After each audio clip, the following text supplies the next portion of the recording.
지난 시간에 이제 법에 대해서 좀 살펴봤어요. 법은 이제 불교에서 이제 가장 많이 쓰이는 용어 중에 하나가 이제 법인데요.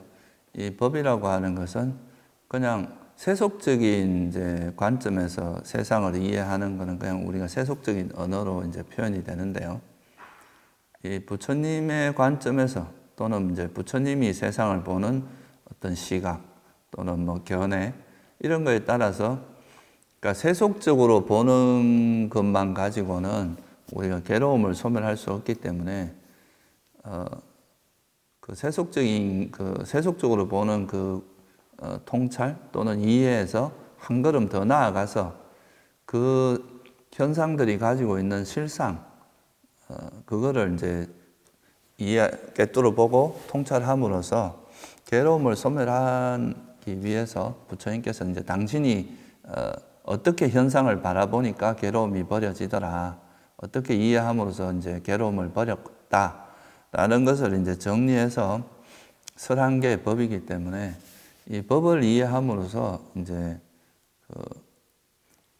모든 부처님 말씀하신 이런 법을 잘 이해하면 모든 사람들이 이제 법을 의지해서 수행을 하다 보면 이제 괴로움을 소멸할 수 있기 때문에 이 법이라는 것이 굉장히 중요한 의미를 가지고 있는 거죠.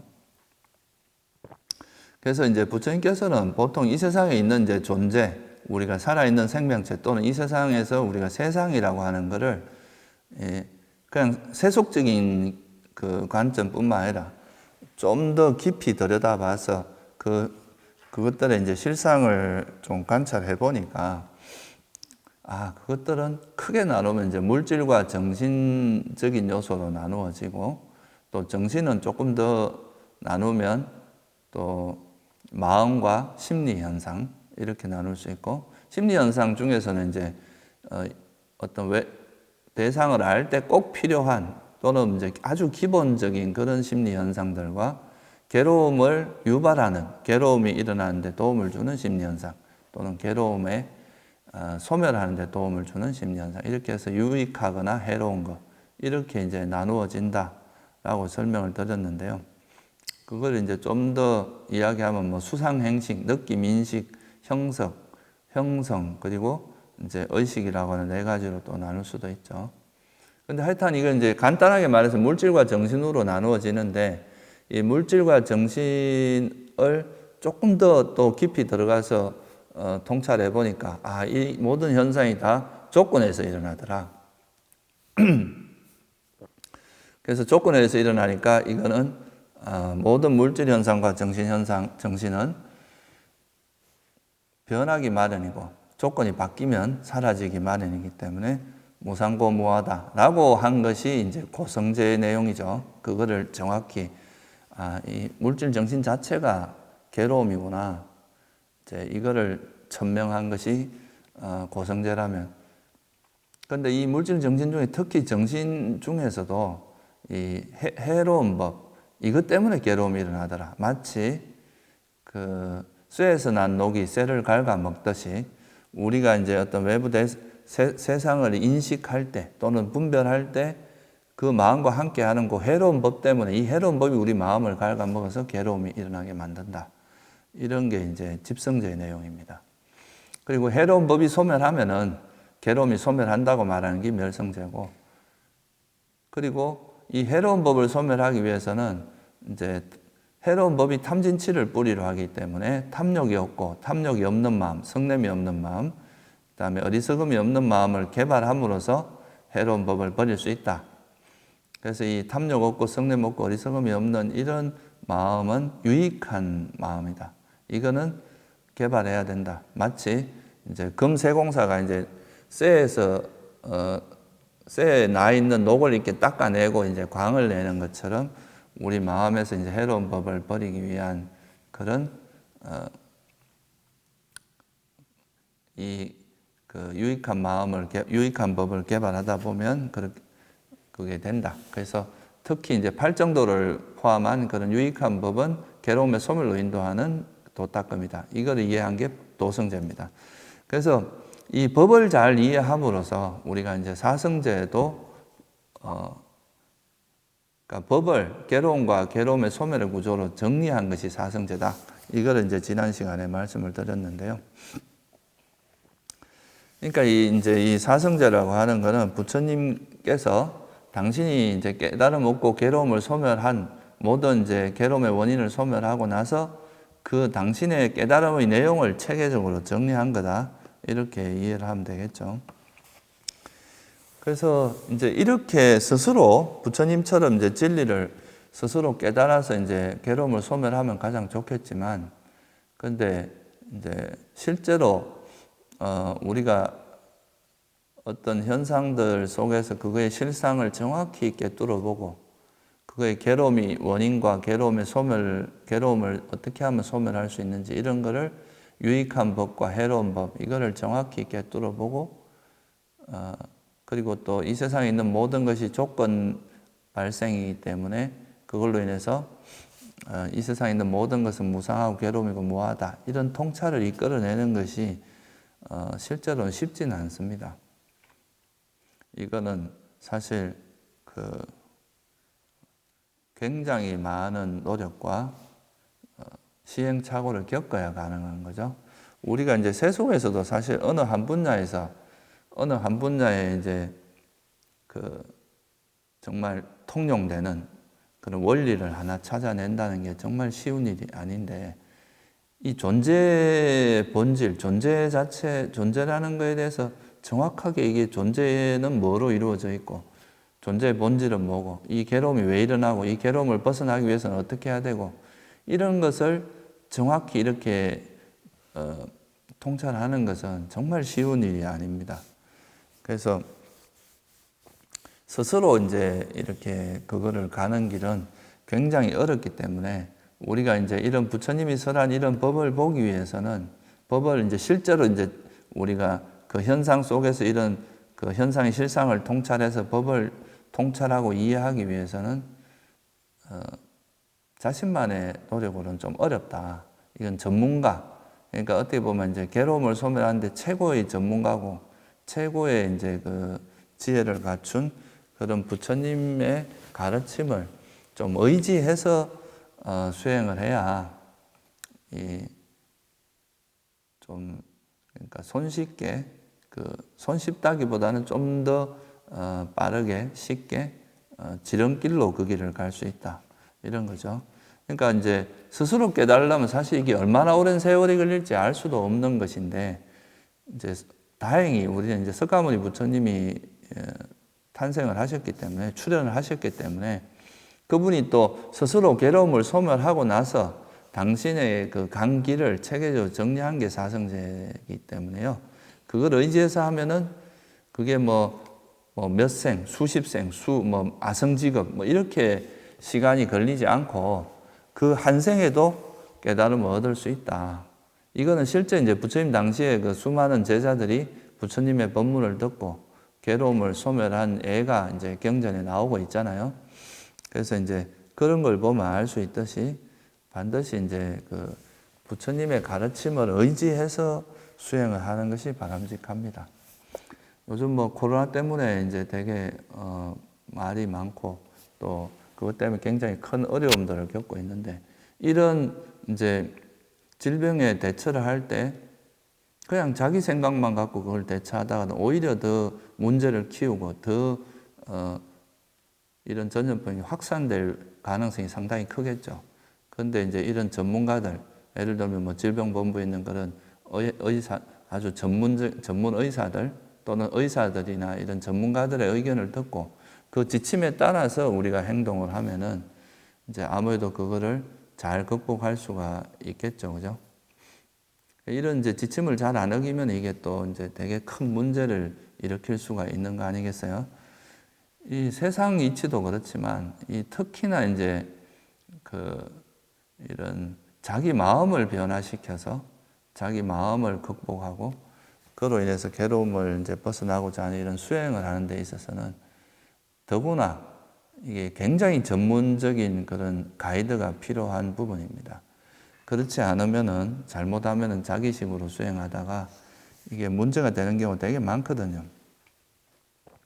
우리가 이제 미지의 산을 갈 때도 지도나 나침반 없이 가면 그거는 가다가 얼마나 많은 위험 요소가 있겠어요. 낭떠러지에 떨어질 수도 있고, 길을 잘못 들어서 이제 조난당해서 굉장히 큰 위험에 처할 수도 있고. 근데 이런 거는 그래도 이제 눈에 보이는 것들이지만 이 마음의 길이라고 하는 건 아예 눈에 보이지도 않는, 어떻게 보면 일반적인 사람들은 한 번도 가보지 않은 미답지거든요.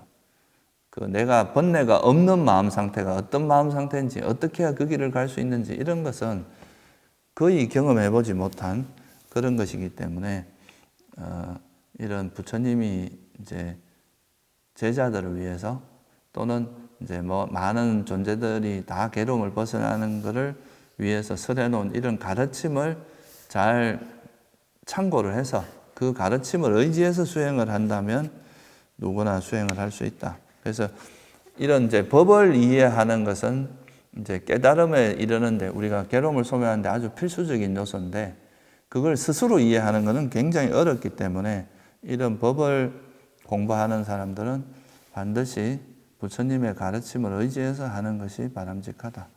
그렇지 않고 이제 이런 바른 견해 없이 수행을 이제 자기 체험, 자기만의 마음을 가지고 자기만의 지혜를 가지고 수행을 하다 보면, 이게 이제 수행에서 제일 큰 문제가 이제 자기 세계에 빠져가지고 진짜 그릇된 견해에 빠지는 경우가 굉장히 많습니다.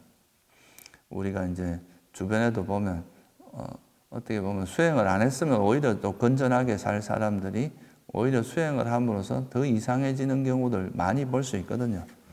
그래서 이런 수행을 할 때는 반드시 이런 어떻게 보면 이런 이제 최고의 전문가죠, 부처님이. 이런 스스로가 이제 그런 괴로움을 다 소멸하신 분이고, 또 그거를 이렇게 체계적으로 정리해서 법을 설할 수 있는 능력을 갖춘 그런 분의 가르침을 의지해서 이제 수행을 하는 것이 바람직하다. 왜냐하면 이 법에는 부처님의 통찰이 담겨져 있거든요. 이 가르침 속에는. 그래서 이 가르침을 통해서 이제 우리가 실제 현상의 실상을 볼 수 있는 그런 게 되기 때문에, 그래서 그거를 좀 먼저 이해를 하는 것이 필요합니다. 그래서 법을 통해야만 법을 볼 수 있다는 거예요. 부처님이 설한 이 법을 통해서 그 부처님이 말씀하신 이 길을 따라서 이제 우리가 현상의 실상을 볼 수 있는 거다. 이 점을 좀 환기를 하고 이제 이야기하도록 하겠습니다. 그래서 이 법을 이해하는 것은 불교에서 가장 중요하면서도 또 어떤 면에서는 좀 어렵기도 한 부분입니다. 그리고 또 이제 이 법이 어려워진 이유가, 이 법을 이제 불교에서 법이 중요하다 보니까 이 법에 대한 논의, 소위 말해서 이제 법을 체계적으로 정리하고자 하는 이런 이제 움직임들이 많이 있었어요. 특히 이제 부처님께서 열반하시고 나서 한 100년쯤 지나고 나서부터 아비담마, 그러니까 부파불교 시대가 시작되는데, 이 부파불교 시대부터 이제 이 법을 자기 부파의 정당성이나 또 이런 거를 하기 위해서, 주장하기 위해서, 또는 법을 체계적으로 이해하기 위해서 이런 여러 가지 목적으로 법을 이제 분류하고 체계화하고 이런 작업들을 굉장히 많이 하게 되는데, 이게 이제 좀 법을 이렇게 체계적으로 정리하는 그 과정 자체는 문제가 아닌데, 너무 이제 법을 분류하는데 몰두를 하다 보니까 이게 이제 너무 지나치게 이론화되고 철학화되고 이렇게 하다 보니까 일반인들이 이해하기는 되게 어려워지는 단계까지 가버리고, 그러다 보니까 이 법이 되게 모호한 그런 이제 개념이 된 거죠.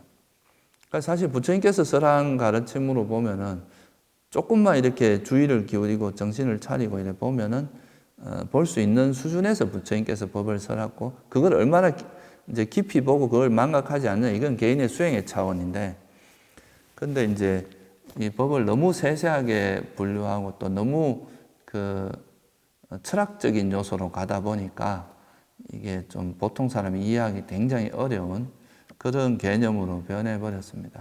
그래서 오늘은 이 법을 좀 이해하는 데 있어서 좀 주의해야 될 것들, 그런 부분을 좀 한번 짚어보는 시간을 좀 가지려고 합니다. 그래서 이제 이 법이라고 하는 것은 그냥 쉽게 앞에서 말씀드렸듯이 우리가 이제 그냥 부처님이 세상을 보는 방식이다. 그렇게 이해를 하시면 제일 쉬울 것 같아요. 소위 말해서 부처님의 마음을 배우는 거다, 우리가. 부처님께서 세상을 그냥 우리가 일반적으로 보통 사람들이 보는 식으로 세상을 봐서는 괴로움이 버려지지 않잖아요. 우리가 뭐 수십 년을 살아왔지만 그렇게만 살아서는, 그렇게만 이해해서는 이 괴로움이 버려지지 않으니까. 그럼 괴로움을 버리기 위해서는 이런 거는 우리가 세속을 살기 위해서, 사회 속에서 살기 위해서 그냥 배우는 것이지만, 괴로움을 소멸하기 위해서는 이 현상들을 어떻게 이해해야 되고 그것의 본질을 어떻게 파악해야 되는가, 이걸 이제 부처님 마음을 통해서 배우는 거죠. 부처님이 설한 법을 통해서. 그래서 결국은 그 부처님의 마음을 배울 수 있는 도구가, 그 부처님께서 우리에게 전달해주자 하는 의도를 우리가 배우기 위해서는 결국은 뭐가 필요하냐 하면 그 부처님의 가르침이라고 하는 그것이 반드시 필요한 거죠. 그죠? 언어적으로 이제 표현된 그 가르침이 있고, 그 가르침을 통해서 우리가 경험하는 현상의 실상을 들여다봄으로써 우리도 부처님과 같은 통찰, 깨달음에 이를 수 있다. 최상의 지혜에 이를 수 있다. 이런 건데요. 그래서 이게 이제 이거를 굳이 말하자면 대상이 있고, 그죠?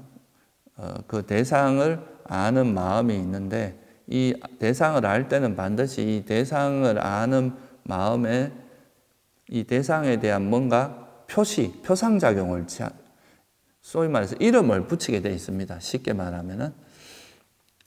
그래서 그것을 이렇게 이름을 붙여서 이해를 하게 되는데요.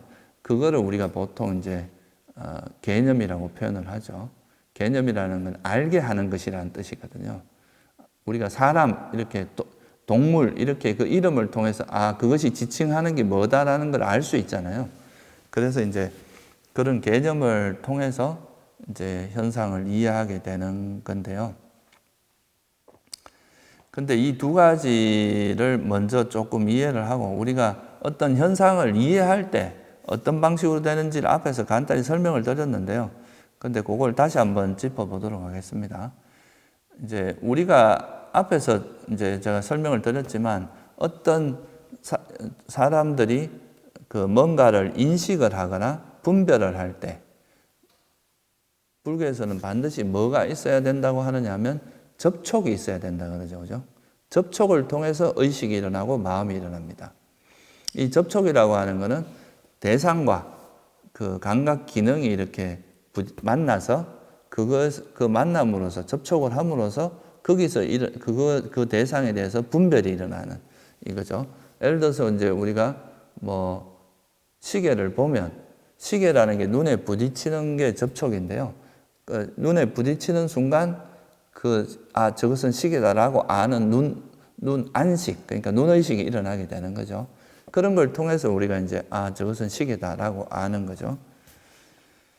또 우리 마음에서 만약 탐욕이 일어나서요. 그러면 이것이 탐욕이라는 건 일어난 그 마음은 대상이라고 한다면 그것이 이것이 탐욕이구나라고 아는, 이제 이것이 마음에 이렇게 딱 작용을 하면 그거를 통해서 이것은 탐욕이다라고 아는, 그러니까 어떤 정신현상이 일어났을 때 집착하는 형태의 정신현상이 일어나면 그것을 탐욕이라고 하는, 이것이 이제 우리가 분별한다, 안다고 표현하는 거죠. 소리도 다 마찬가지입니다. 그래서 이 접촉이라는 것이 일어나지 않으면 의식은 일어나지 않는다. 이게 이제 불교적인 관점에서 보는 거죠. 그래서 우리가 어떤 대상을 안다 또는 대상을 분별한다라고 할 때는 항상 분별작용이 일어날 때는 그 대상을, 이 분별작용을 도와주는 인식작용이 항상 일어난다 그랬죠. 그게 이제 인식 또는 산야라고 이야기했습니다. 이 산야는 함께 알다 이런 뜻이라고 그랬죠. 그래서 이거는 어떤 그 대상을 뭐라고 이렇게 표시를 취하면서 그걸 뭐라고 이렇게 아는 거예요. 이건 시계다, 이건 의자다, 이거는 뭐 녹음기다, 이렇게 그 대상에 적당한 이름을 붙이면서 그 대상을 이해하는, 이게 이제 정신작용입니다. 그래서 이 정신이 작용하는 거를 이제 보통 이제 물질은 부딪힘의 작용이라고 이야기를 하고요. 정신은 이름 붙이기라고 표현합니다. 이게 이제 그 디가니까에 보면 대인연경이라는 경이 있는데 거기 보면 물질은 이제 부딪힘으로 작용한다. 그러니까 우리가 어떤 물질이 이렇게 대상 그 감각 그 기능과 감각 그 장소 감각 기능과 이렇게 부딪힘을 통해서 이제 우리가 그게 뭐다라고 인식을 한다면 정신작용은 아디 왔잖아라 그러죠. 말리어로. 이거는 이제 대상에 이름을 붙여서 저건 뭐다라고 이제 명명함으로써 이제 그 대상을 알게 되는데 이게 정신작용이죠. 그래서 이 정신작용이 일어날 때 또는 마음이 일어날 때는 그 대상에 대한 뭐 그게 언어적인 표현일 수도 있고 또는 그냥 표상작용일 수도 있는데 반드시 그런 개념작용이 있을 수밖에 없다. 그게 있어야 우리가 그 대상을 이해할 수 있다. 그 우리하고 그 접촉이 일어나지 않은 대상은 사실 분별할 수가 없거든요. 그러니까 이제 그런 인식작용 또는 개념작용이 반드시 있다는 거 이거를 이해해야 됩니다. 그래서 교리문답 긴경에 보면 어떤 대상이 있을 때 그걸 대상을 일어나면 그 대상과 만나면 느끼는 것을 인식하고 인식한 것을 분별한다. 똑같은 대상을 느끼고 인식하고 분별한다 이런 뜻이죠. 그래서 이제 의식이 일어날 때는 반드시 그 대상에 대해서 개념작용이 일어난다. 그래서 이 사실 엄밀하게 말하면 개념이라고 하는 것이 없이는 우리가 현상을 이해할 수가 없어요. 그러니까 이 접촉을 잘 생각해 보면 여러분 이해를 할 수 있습니다. 대상이 있고 그 대상과의 그 감각 기능이 접촉이 일어날 때 그때 의식이 일어나는데 그러니까 대상과 의식 작용은 항상 뗄래야 뗄 수 없는 어떤 관계다. 우리가 뭔가 분별한다고 할 때는. 그래서 현상이 있으면 그 현상에 대한 현상을 안다는 것은 그 현상에 대한 그 의식이 일어나는 건데 의식이 일어날 때 반드시 그 개념작용이 일어나기 때문에 그래서 우리가 이제 현상과 개념이라고 하는 것은 사실 거의 우리가 분별작용이 일어날 때는 반드시 같이 작용할 수밖에 없다. 이렇게 이해를 하면 좋을 것 같아요. 그래서 이제 이거는 뭐 세속의 견해로 보거나 부처님의 방식으로 부처님의 관점에서 보거나 관계없이 둘 다 뭐라고 분별을 하거나 알 때는 반드시 그 현상과 개념이 함께 할 수밖에 없다. 예를 들어서 저 시계를 보고 시계라고 하는 건 세속적인 견해인데 또는 그 돌덩이를 보고 그거를 바위라고 하는 거는 세속적인 견해인데 그거를 물질이라고 하는 거는 또 이제 붓다의 견해로 보면 이게 법이잖아요. 물질로 보는 건 법으로서 보는 건데 이 법이라는 이게 이제 물질이라는 명칭과 그 실제 돌덩이라는 그 현상 이 두 가지가 같이 어우러져서 저거는 물질이구나 이렇게 되는 거지 뭐 물질 따로 그 이름 따로 이렇게 있을 수는 없다는 거죠. 그 돌덩이라는 물질 그 현상이 물질 현상이 있기 때문에 그거를 저거의 본질은 변형될 수밖에 없으니까 물질이다 이렇게 이제 통찰할 수가 있는 거죠. 그래서 이제 현상과 개념은 사실 불가분의 관계다. 그래서 이렇게 이해하는 것이 이제 좀 중도적인 이해고, 그러고 이 법이라고 하는 것은 그냥 일반적인 이해에서 더 나아가서 그 현상이 가지고 있는 그 본실상 또는 그 본래의 특성을 꿰뚫어 아는 그런 것을 언어로 표현한 것이기 때문에 이 법은 사실 법이라는 그 이제 개념 속에는 뭐가 또 같이 포함되어 있느냐 하면 그 현상에 대한 통찰이 같이 내포되어 있습니다. 그래서 사실은 이제 우리가 그 법이라고 표현을 할 때 그 현상을 지칭할 때도 있고 그 현상에 대한 통찰, 그러니까 개념을 지칭할 때도 있는데 이 두 가지가 어우러져서 우리가 보통 법이라고 쓰는 거지 어느 한쪽만을 법으로 쓰고 다른 것은 법이라고 하지 않고 이렇게 하진 않거든요. 그래서 이제 항상 부처님께서 말씀하신 것은 현상과 그 현상에 대한 통찰, 그러니까 그 현상의 실상을 통찰한 그 통찰을 언어로 표현한 개념, 이 두 가지가 어우러져서 우리가 법이라는 개념을 이해해야 이제 법을 이해하는 것이 바람직하다 이거죠.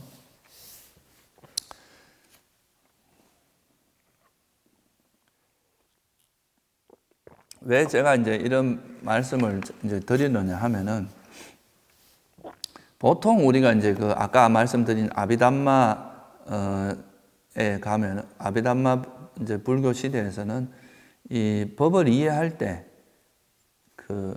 이 현상과 개념을 좀 분리하는 경향이 있습니다. 그러니까 현상만이 법이고, 그 현상 중에서도 아주 특별한 그 현상만이 법이고, 이 개념은 법이 아니다. 개념과 법은 다른 것이다. 이렇게 일반적으로 이제 보통 대부분의 아비담마에서 이렇게 주장을 합니다. 근데 이거는 이제 좀 학문적으로는 의미가 있을지 몰라도 실제 우리가 수행을 할 때는 이렇게 하면은 이 개념 자체가 너무 어려워져요. 우리가 어떤 걸 뭘 안다고 하면 당연히 그 언어도 따르고 그 이름이 따르는 것인데, 그거를 그러면 이 이름과는 분리된 어떤 현상 자체로만 그걸 봐야 된다 이렇게 이야기하면, 이게 도대체 내가 보는 것이 법인지 개념인지 이런 게 항상 헷갈리고, 뭐가 진짜 법이고 뭐가 개념인지 이게 되게 철학적인 문제로 흘러가 버립니다. 그게 아니라 그냥 우리가 보고 있는 그 현상에 가지고 있는 그 본질적인 실상을 통찰하는 거, 그냥 그 현상 자체를, 우리가 일상적으로 접하는 현상을 그냥 일반적인 견해보다 조금 더 깊이 들어가서 그것이 가지고 있는 본성, 실상, 특성을 그냥 통찰하는 것이 법인데, 그거를 이제 너무 이런 개념을 벗어난 그 현상 그 자체, 그거의 어떤 법으로서 이해하고, 이런 것들이 이제 보통 이렇게 법을 이해를 하다 보면 되게 이제 법을 이해하는 것 자체가 되게 어려워지고, 법이 되게 이상화되고 실체화되고 이런 위험성들이 많기 때문에, 굳이 수행하는 사람은 이렇게까지 너무 이걸 분리해서 이렇게 이해하는 것이 별로 바람직하지 않다, 이렇게 이제 볼 수가 있는데요. 그거를 좀 더 자세하게 우리가 좀 한번 살펴볼 필요가 있습니다. 실제로 이제 이런 법이라고 하는 것은 아주 특별한 어떤 대상이라기보다는 그냥 일상적으로 우리가 이제 접하는 현상들을 어떻게 통찰하느냐의 문제지, 사실 이 법과 이런 개념을 자꾸 이제 분리해서, 현상과 개념을 분리해서 이 현상 자체만 법이다 이렇게 바라보는 것은 좀 상당히 사람들을 헷갈리게 만들 수 있는 그런 부분들이 있습니다. 그래서 이거를 아까도 말씀드린 접촉을 이해하면 이걸 되게 이해하기가 쉬운데요. 접촉은 항상 대상과 마음의 관계성을 이야기합니다. 우리가 뭔가 대상을 이해한다는 건 대상이 있고 그 마음이 작용해서 그거를 뭐라고 분별하고 인식한, 그게 이제 우리가 의식이 작용하는 거고, 그게 이제 우리가 세상을 이해하는 건데요. 여기서 대상 따로, 현상 따로 이렇게 바라보면은 이거는 그냥 뭐 학문적으로 분류하는 데는 의미가 있을지 몰라도, 이 수행은 항상 우리가 어떤 대상을 인식할 때 여기에 탐욕이 있느냐 없느냐, 성냄이 있느냐 없느냐, 이게 지금 주안점이기 때문에 사실 대상 따로 분류하고 이런 거는 그렇게 중요한 부분은 아니라고 볼 수 있습니다. 그래서 그 부분에 대해서 조금 부연해서 한번 살펴보도록 하겠습니다. 그래서 일반적으로 아까 말씀드렸듯이 사실 법을 이제 아비담마에서 보통 이제 특히 뭐 아비담마 불교 시대 상자부라든가 뭐 설일체유부라든가 이런 데서 대체로 보면은 법과 개념을 좀 구분하는 경향이 있습니다. 법 따로, 개념 따로 이렇게 이제 구분하고, 사실 이제 이런 현상 중에서도 특히나 그 초기에는 또 그게 좀 그런 게 좀 덜 했는데요. 뒤로 가면서 이 법에서 또 고유성질이라는 개념이 나옵니다. 이 현상은 현상인데 더 이상 분해할 수 없고 고유성질을 가진 그 현상만이 법이다. 이렇게 이제 정의가 점점 더 이제 좀 이상화되어 가는 그런 경향이 있어요. 우리가 이제 상자부 아비담마에서도 보면 담마상가니에서만 봐도 고유성질이란 말이 안 나오거든요. 이 담마상가니가 이제 그 아비담마 중에서도 제일 이제 오래된, 소위 논모라고 하는 아비담마의 기반이 되는 거라고 하는데, 거기만 해도 고유성질한 말이 안 나오는데 이제 요즘 우리가 접하는 상자부 아비담마 이런 데는 보면 법이라고 하는 것은 일단 고유성질을 가지고 더 이상 분해할 수 없는 그런 것이 법이다. 이렇게 정의를 해요. 그래서 이렇게 정의를 하게 되면요. 우리가 이제 일상적으로 부딪히는 이런 현상들은 법이 아닌 거예요. 그러니까 어떤 것만 이제 주로 어떻게 되느냐 하면 예를 들어서 이제 물질 중에서도 물질을 예를 들면 물질 중에서도 그냥 우리가 이렇게 보이는 이런 마이크, 책상, 뭐 시계, 바위, 우리가 평소에 경험하는 뭐 사물 이런 것들이 이런 것들은 법이 아니라고 보는 거죠. 이거는 왜냐하면 이거는 이제 더 이상 쪼갤 수 없는 물질이 아니기 때문에 그래서 이거를 아주 이제 세분화해서 이제 좀 더 하다 보면은 이 물질이 소위 말해서 물질 깔라빠라는 하는 걸로 이렇게 분해된다고 이야기를 하죠.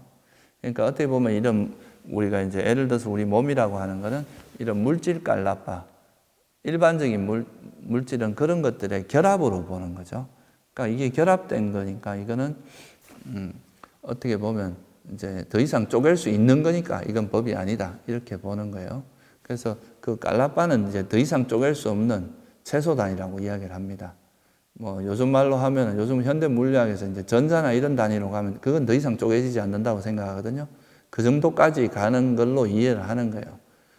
그 이상 쪼갤 수 없는 그런 물질 중에서 이제 물질 단계로 가서 거기에 있는 이제 그 정도로 아주 섬세한 물질에서 우리가 통찰한 4대 요소. 그러니까 뭐 땅의 요소나 물의 요소나 이런 것들만이 법이다. 이렇게 이제 이해를 하는 경향성이 있습니다. 그러면 예를 들어서 이제 물질이라고 하는 것이 그런 깔라빠 수준으로 가서 그 깔라빠에서 이제 어떤 4대를 관찰하고 또는 뭐 그 음식을 관찰하고 뭐 이런 식으로 이해를 해버리면 그러면 이제 이런 깔라빠는 사실 보통 사람은 전혀 경험하지 못하는 것입니다. 그러니까 전혀 경험하지 못하는 되게 이상적인 어떤 상태만 그 법이 되는 거고 우리가 일상에서 접하는 거 이거는 거의 법이 아닌 거예요. 그러면 이제 이 법이라고 하는 것이 굉장히 이상화돼 버립니다. 현실에서는 경험하지 못하고 특정한 수행을 해서 특정한 수준에 이런 사람만이 볼 수 있는 그런 현상이 되는데요. 근데 이것은 이제 좀 어떤 그 문제점이 노출이 되느냐 하면요. 실제로 막 이런 걸 우리가 이제 이런 법을 봄으로써 법을 보는 목적이 이제 이런 법을 봄으로써 이제 괴로움을 소멸할 수 있다. 이런 이제 취지인데요. 실제로 이제 부처님께서 말씀하신 거는요. 우리가 실제로 보면은 우리가 자주 부딪히고 자주 만나고 평소에 많이 부딪히는 그런 대상에 대해서 오히려 집착이 많이 일어나지 한 번도 보지 않은 이런 대상에 대해서 사실은 그 괴로움이 일어날 리가 별로 없거든요. 집착이 일어날 리가 없거든요. 여러분이 한 번도 보지 않은 대상에 대해서 무슨 집착이 있겠습니까?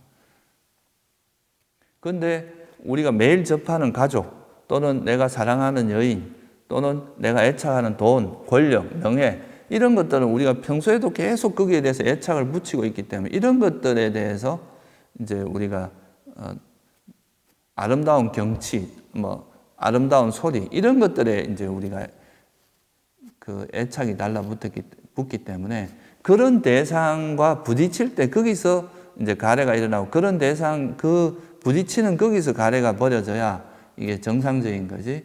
한 번도 보지 못하는 그런 대상들에 대해서 이제 가래가 일어나지는 않거든요. 그러니까 이제 실제로 이제 그런 대상을 그런 아주 미세한 깔라빠 수준의 그런 대상을 본다고 해서 그게 우리가 일반적으로 가지고 있는 다 모든 번뇌가 소멸된다. 이렇게 보기는 좀 어렵거든요.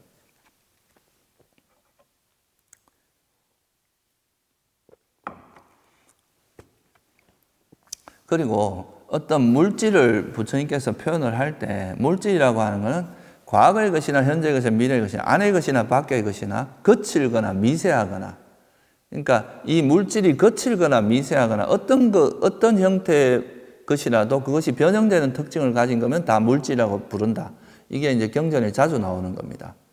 그러면 이 물질이 아주 작은 물질이거나 큰 물질이거나 거친 물질이거나 이런 깔라빠처럼 아주 미세한 물질이거나 어떤 것든 간에 다 부처님께서 물질이라고 지칭을 했는데 요것만이 물질이고 요것만이 법이고 이렇게 말하는 것은 그런 거에서도 좀 문제가 되겠죠. 그래서 여기 이제 책에 보시면 125페이지 한 펴 보세요. 그게 이제 대념측에 나오는 말인데요. 한번 같이 읽어보겠습니다. 눈의 접촉은, 귀의 접촉은, 코의 접촉은, 혀의 접촉은, 몸의 접촉은, 마음의 접촉은 세상에서 즐겁고 기분 좋은 것이다. 여기서 이 가래는 일어나서 여기서 자리 잡는다. 눈의 접촉은, 귀의 접촉은, 코의 접촉은, 혀의 접촉은, 몸의 접촉은, 마음의 접촉은 세상에서 즐겁고 기분 좋은 것이다. 여기서 이 가래는 없어지고 여기서 소멸한다. 이 경전 구조를 보면은 어떤 우리가 특별한 대상을 말씀하신다기보다는 우리가 육처를 통해서 접하고 있는 그 대상과 만나는, 접촉하고서 의식이 일어날 때 거기에 가래가 달라붙는다는 거예요. 거기서 내가 좋아하고 원하는 대상이 있으면 거기 가래가 달라붙고, 그거에서 이제 그거에 대해서 정확히 통찰하고 그러면 거기서 번뇌가 벌어지는 거지, 이거 외에 다른 뭔가를 봐서 괴로움이 벌어지고 이런 게 아니라는 거죠. 그러니까 꼭 현재 우리가 예를 들어서 아름다운 여인을 접할 때 거기서 그걸 보고 정말 너무 아름답다, 나 저 여자와 사귀고 싶다, 이런 가래가 일어날 수도 있는데, 그러다가 또 그 여인을 보고 그 여인의 이제 부정과를 함으로써 또 가래가 버려질 수 있잖아요. 근데 이거 왜 꼭 이 여인을 깔라빠로 보고 깔라빠로 봐서 그 깔라빠의 사대를 관찰하고 이렇게 그 미세하게 쪼개야만 이 번뇌가 버려진다, 이렇게 말씀하신 적이 없거든요. 그러니까 이 대상 자체가 이 법을 너무 이렇게 이제 이상화해 버리면 우리가 법이라는 대상 자체가 굉장히 제한적인 대상이 되고, 이 법을 본다는 걸 통해서 괴로움이 소멸한다, 이런 것 자체가 좀 뭔가 적합하지 않다. 그리고 그 다음에 이제 보시면 이 말룬가 붓다 경이라는 경이 있는데요. 128페이지 한번 펴보세요. 여기 보면 부처님께서 이제 우리가 한 번도 보지 않은 대상에 대해서는 가래가 일어나지 않는다, 이렇게 말씀하시는 구절이 있습니다. 한번 같이 잠깐 읽어보겠습니다. 말룬가 붓다여, 이를 어떻게 생각하는가?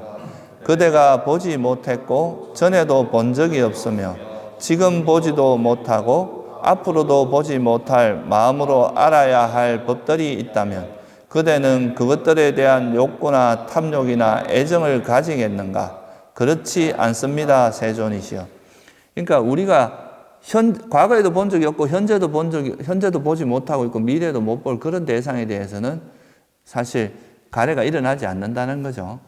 근데 만약에 그런 깔라빠라는 것도 일반인들은 거의 보지 못한 거일 텐데, 그거를 굳이 봐야, 본다고 해도 그 이전에는 번뇌가 일어난 수가 없어요. 한 번도 본 적이 없으니까.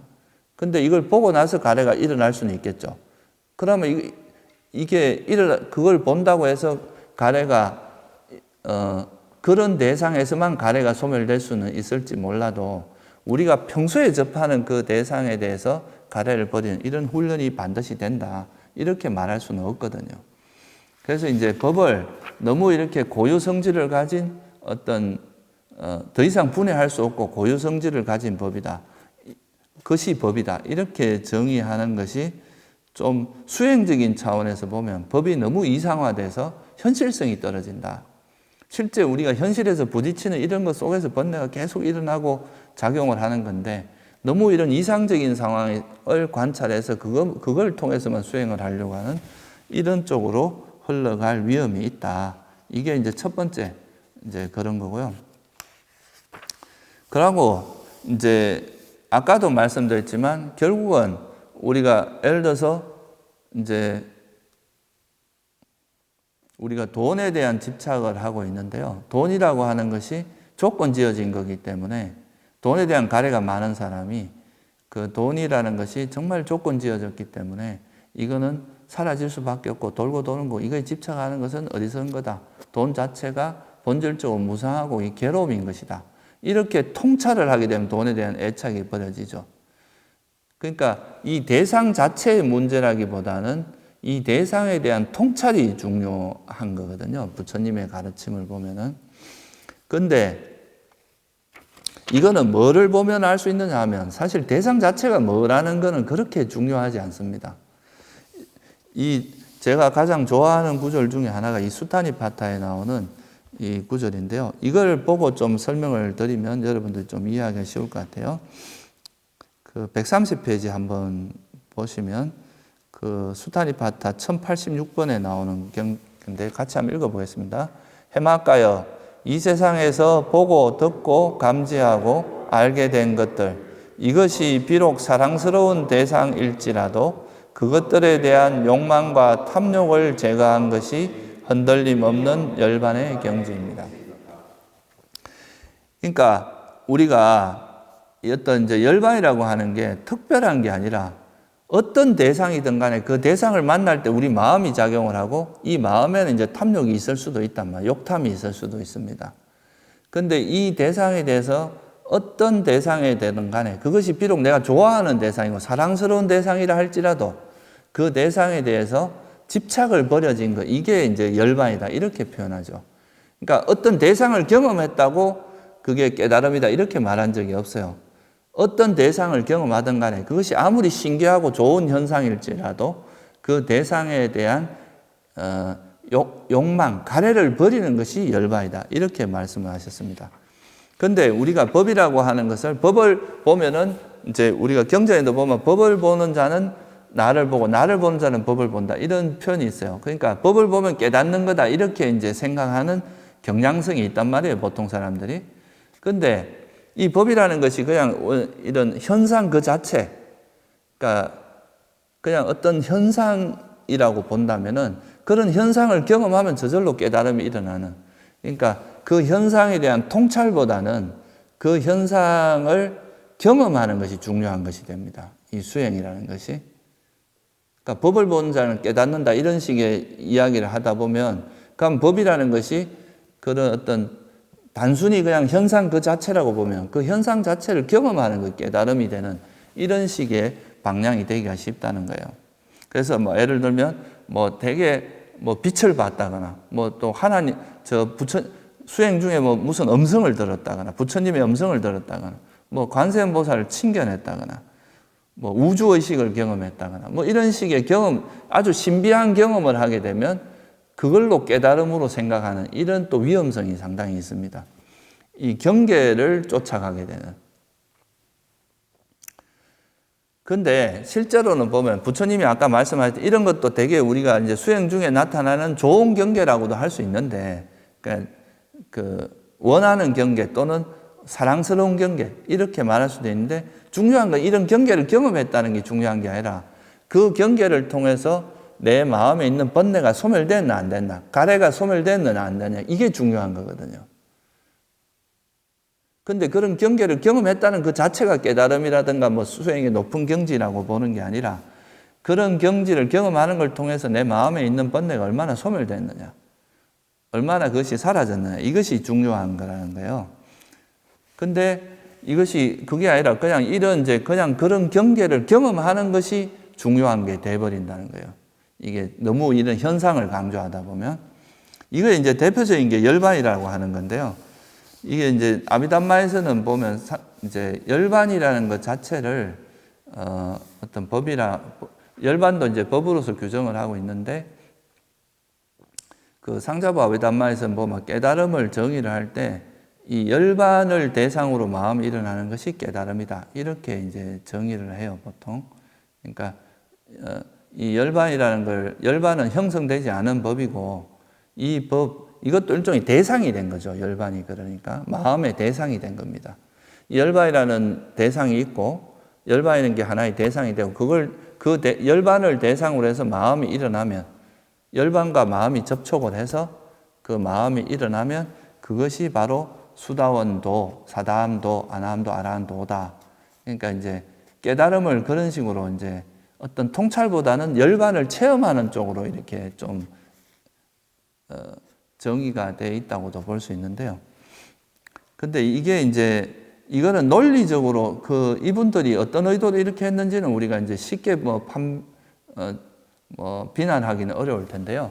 근데 이런 아비담마가 이제 이렇게 정의를 해버리면 무슨 문제가 생기느냐 하면은 이 열반이라고 하는 것이 하나의 대상이 되어버리고 잘못하면 이게 실체화될 수도 있고, 그리고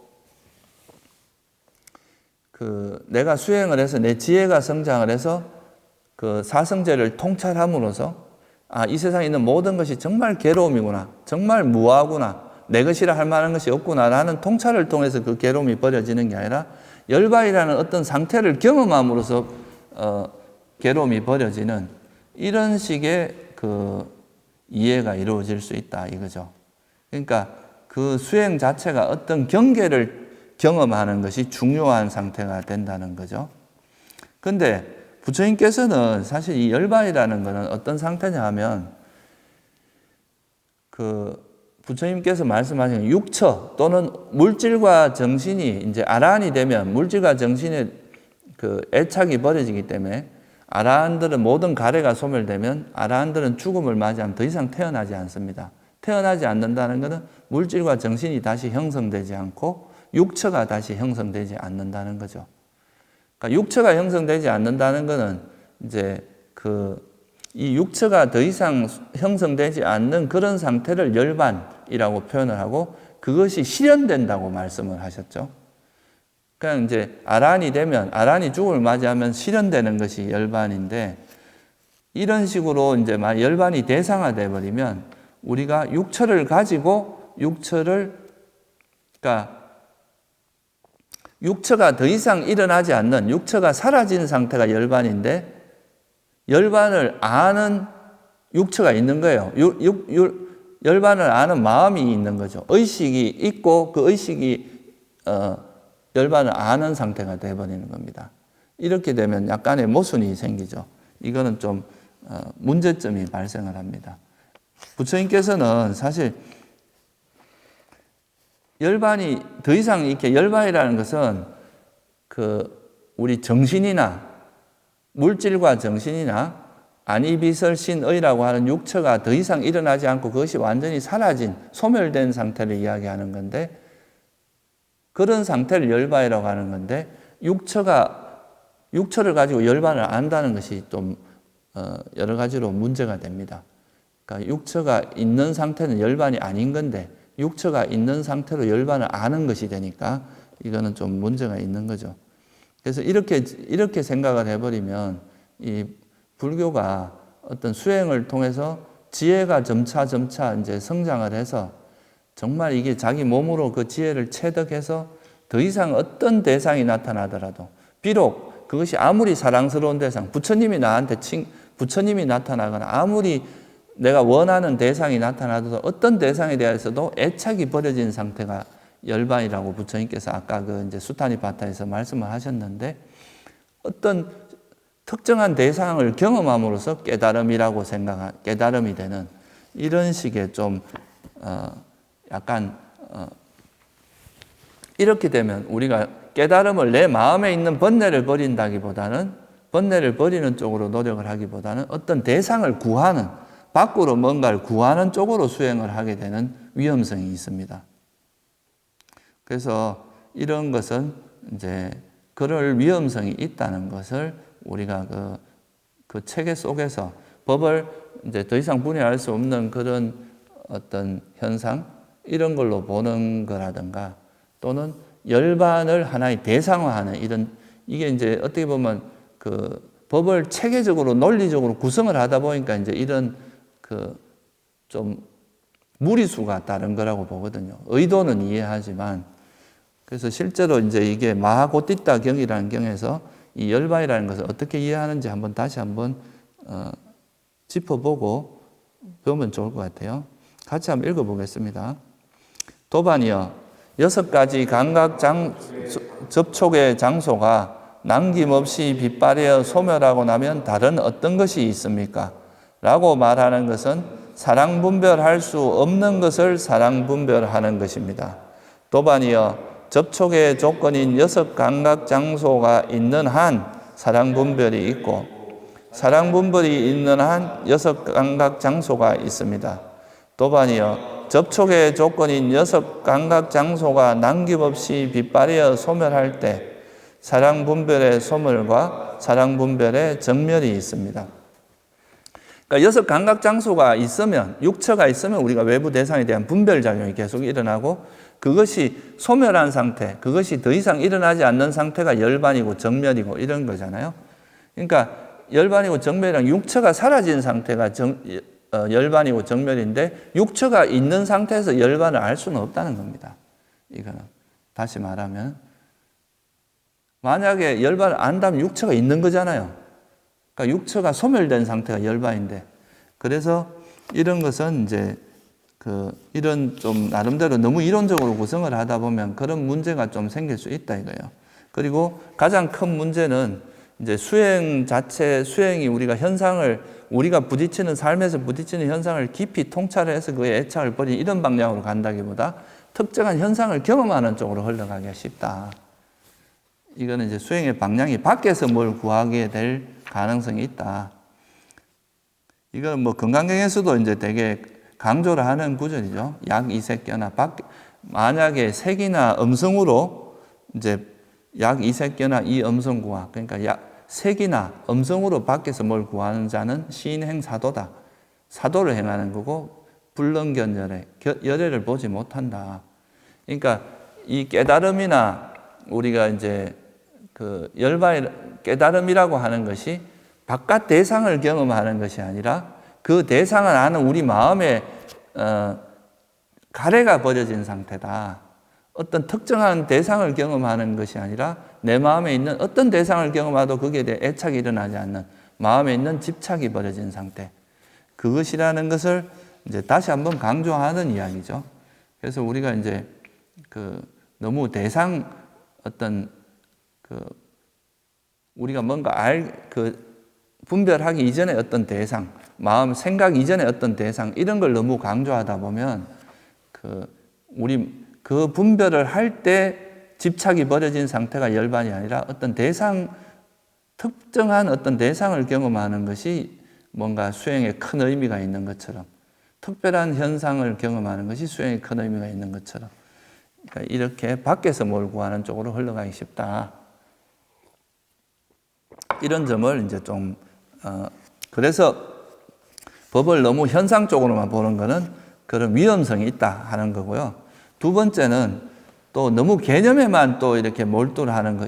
이런 것 때문에 아마 아비담마에서 이제 개념을 제외하고 현상이라는 거에 좀 강조를 했다고 저는 파악이 돼요. 너무 이제 개념에만 이제 또 집착을 해요. 그러니까 여러분들이 부처님 가르침을 배웠어요. 그러면 이제 이 가르침을 배웠으면 그 가르침에 따라서 내 몸과 마음에서 일어나는 현상을 직접 관찰하면서, 그 현상을 관찰하면서 이게 탐욕이구나, 이게 성냄이구나, 이게 물질이구나, 이게 정신이구나, 이렇게 가면은 그게 이제 이 부처님의 그 설한 가르침이 실제 현상을, 우리 몸과 마음의 현상을 직접 관찰하게 만드는 그 손가락 역할, 달을 보게 하는 손가락의 역할을 할 수 있는데, 그렇게 실제 현상을 관찰하는 건 하지 않고 단지 이 이론적으로, 논리적으로 추론만 하는 거죠. 부처님께서 탐욕은 뭐 없다고, 사성제는 이거라고 했다. 그래서 이거는 이렇게 봐야 되고, 이렇게 봐야 되고, 논리적으로만 추론하는 이런 쪽으로 흘러갈 수도 있습니다. 그러면 이 법이 이제 아까 말씀드렸듯이 이제 아비담마가 저는 개인적으로 좀 그렇게 흘러간 경향이 좀 있다고 보는데, 현학적인 철학이나 지식, 그런 이론으로 흘러가기가 쉽다는 거예요. 실제 이게 그 수행이 되려면 부처님이 이 설한 법을 물질이라는 것이 내 몸과 몸에서는 어떻게 일어나고 있는지, 또 부처님 말씀에 탐욕이 나한테 어떤 식으로 작용하는지, 성냄은 또 내 마음에서 어떻게 작용하는지, 이걸 실제로 관찰을 해야 이게 수행이 되는데, 이론만 가지고 이제 접근을 하게 되는 거죠. 이러면은 이게 이제 학자가 되거나 이론적인 추구, 그러니까 좀 희론이 되기가 쉽다. 그래서 이런 관점에서 이제 아마도 이제 아비담마에서 이제 개념을 제외하고 그 현상만 보는 쪽으로 흘러갔을 수도 있습니다.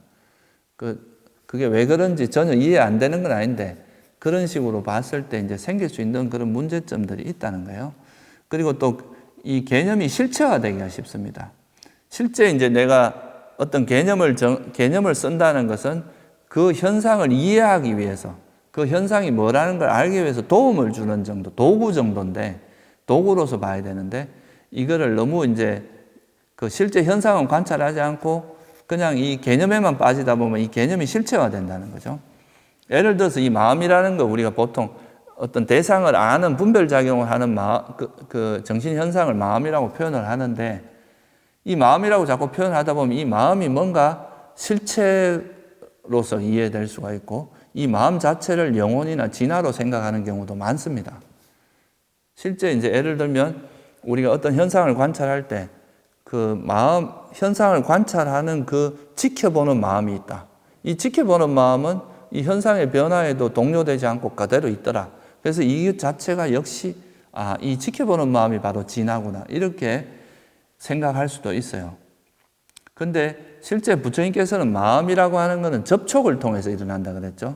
그러니까 마음하고 법이 접촉을 할 때 그때 의식이 일어나거나 마음이 일어나는 건데 이제 우리가 어떤 대상과의 접촉을 통해서 마음이 일어나기 때문에 이 마음도 영원한 것은 아니고 변하기 마련인 것이거든요. 그러니까 이거 마음은 실체가 없는 거죠. 단지 그냥 어떤 현상이 일어날 때 일어나는 그 현상을 마음이라고 정신현상을 마음이라고 부를 뿐이란 말이에요.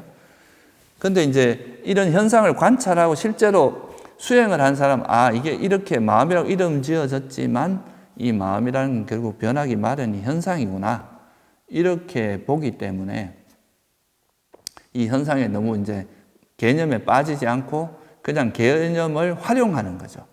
우리가 그 현상을 통찰하는데 근데 이제 보통 사람들은 이제 그렇게 하지 않고 개념에 이제 집착을 하고 거기에 개념이 고정관념이 되고 이러다 보면 개념에 빠져서 막 현상이 왜곡되는 일이 발생할 수가 있습니다.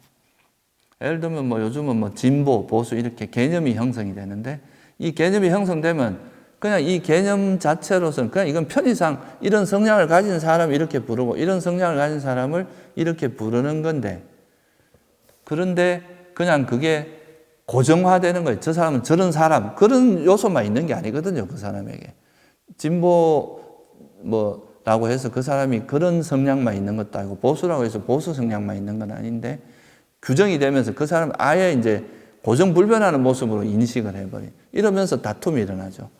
그러니까 이게 오히려 현상을 왜곡하는 그런 역할을 할 수도 있거든요. 그래서 이제 이런 위험성을 방지하기 위해서 이제 개념을 무시하고 너무 이제 현상 쪽으로만 가는 이런 경향이 있지 않았나 이렇게 볼 수 있습니다. 근데 그렇다고 해서 이 개념이 또 없이는 우리가 현상을 이해할 수가 없어요.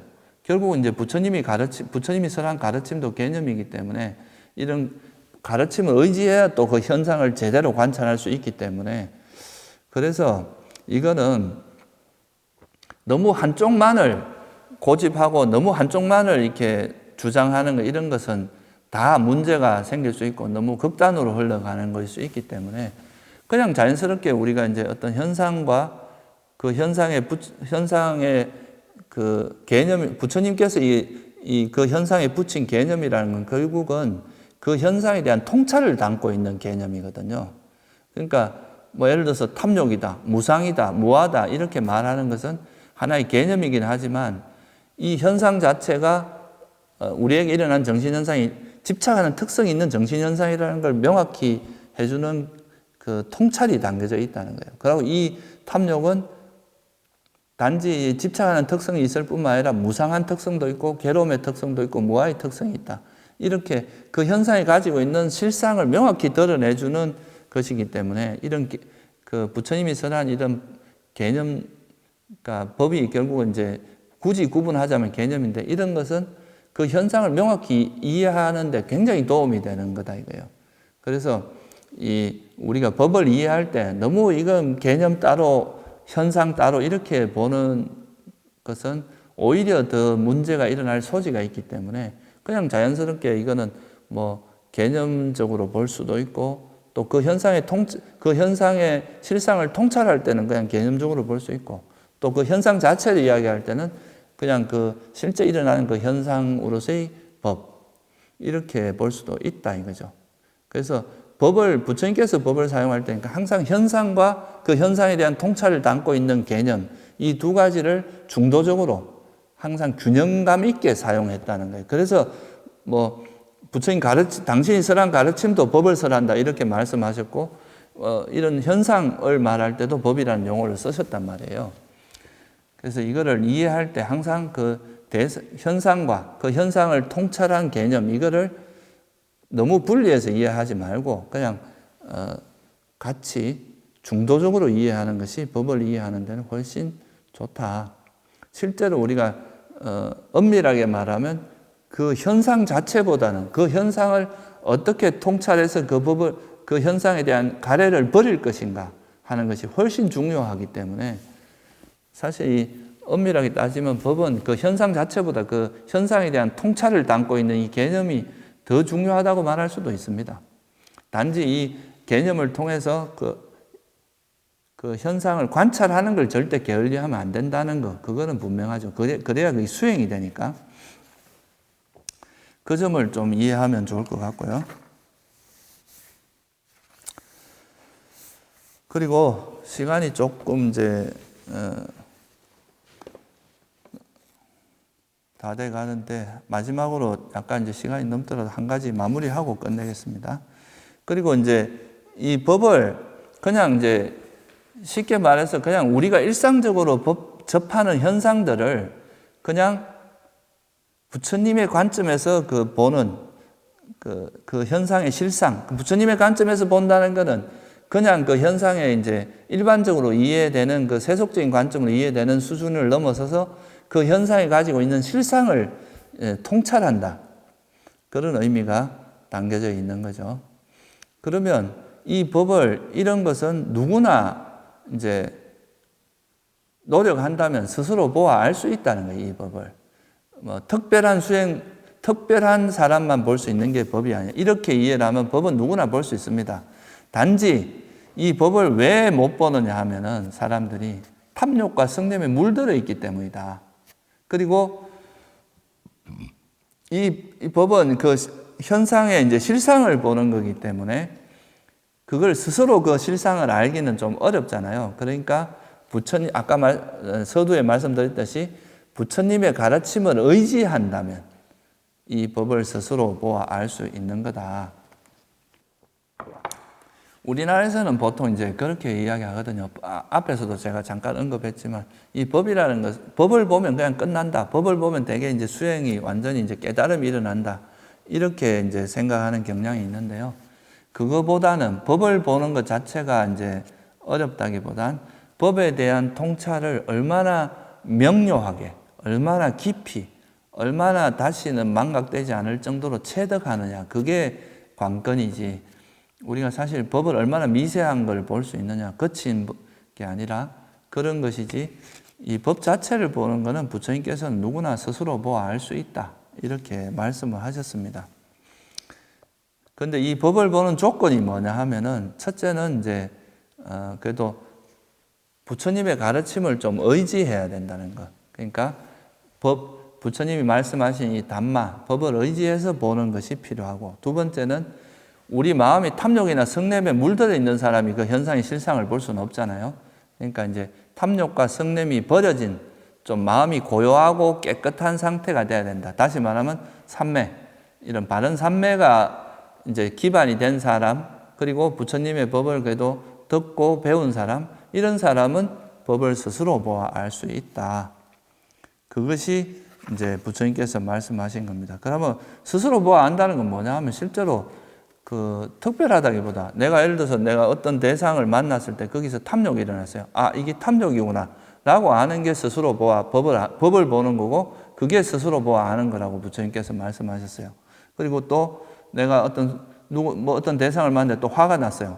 그러면 이게 화가 일어나는구나 라고 아는 것이 스스로 보아하는 거고, 그 대상이 뭐가 뭔지를 모르고 어리석게 행동한다. 그러면 그 어리석음이 일어나는 그것이 그 법을 스스로 보아하는 거다. 이렇게 말씀을 하셨습니다. 그러니까 이제 단지 차이가 있다면은 얼마나 법을 섬세하게 보고 얼마나 더 정말 깊이 깊이 알고 얼마나 더 명료하게 아느냐, 이런 차이는 있을 수 있다는 거죠. 그래서 이 부분을 그러니까 이제 스스로 보아 알 수 있는 경이라는 경이 있습니다. 안굿다니까에 보면 거기에 보면 어떤 이제 제자가 묻습니다. 어떻게 해야 스스로 보아 알 수 있는 거냐? 도대체 법을 스스로 보아 알 수 있다고 하는데 뭐 어떤 것이냐라고 물었을 때 이렇게 대답을 해요. 시와카라는 이제 사람이 물은 건데요. 네가 안으로 탐욕이 있을 때 내가 안으로 탐욕이 있다라고 깨뚫어 알면 그게 법을 스스로 보아 아는 거다.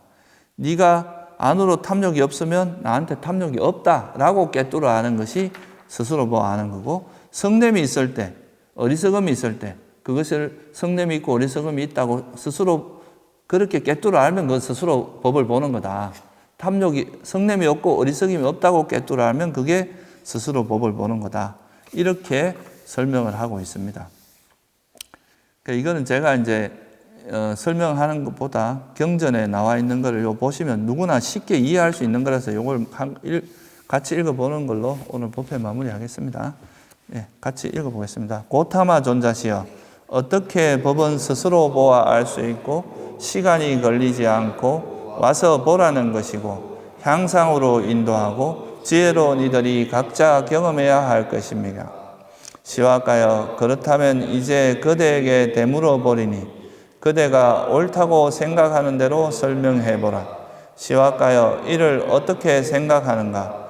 그대에게 안으로 탐욕이 있으면 내게는 안으로 탐욕이 있다라고 깨뚫어 알고, 그대에게 안으로 탐욕이 없으면 내게는 안으로 탐욕이 없다라고 깨뚫어 아는가? 그렇습니다, 세존이시여. 그대가 안으로 탐욕이 있으면 내게는 안으로 탐욕이 있다라고 깨뚫어 알고, 안으로 탐욕이 없으면 내게는 탐욕이 없다라고 깨뚫어 알 때 그와 같이 법은 스스로 보아 알 수 있다. 시와카여, 이를 어떻게 생각하는가? 그대에게 안으로 성냄이 있으면, 어리석음이 있으면, 탐욕과 함께한 법들이 있으면, 성냄과 함께한 법들이 있으면, 어리석음과 함께한 법들이 있으면 내게는 안으로 탐심과 함께한 법들이 있다라고 깨뚫어 알고, 그대에게 안으로 어리석음과 함께한 법들이 있으면 내게는 안으로 어리석음과 함께한 법들이 없다라고 깨뚫어 아는가?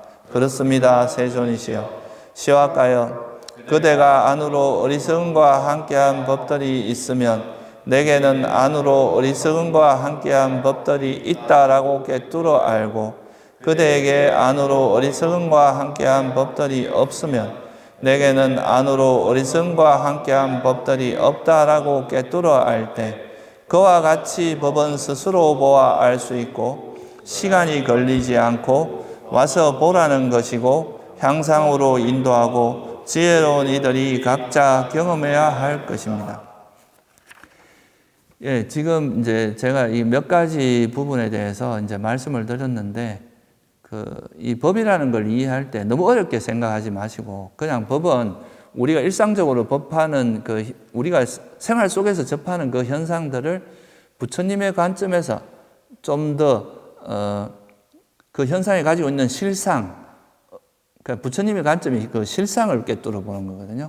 그런 관점에서 재해석을 해서 그거를 이제 이해함으로써 우리가 현상에서 부딪히는 일상에서 부딪히는 그 현상에 대한 어떤 현상이라도 그거에 대한 집착, 탐욕, 성냄, 어리석음을 버리는, 이게 중요한 포인트지. 이거를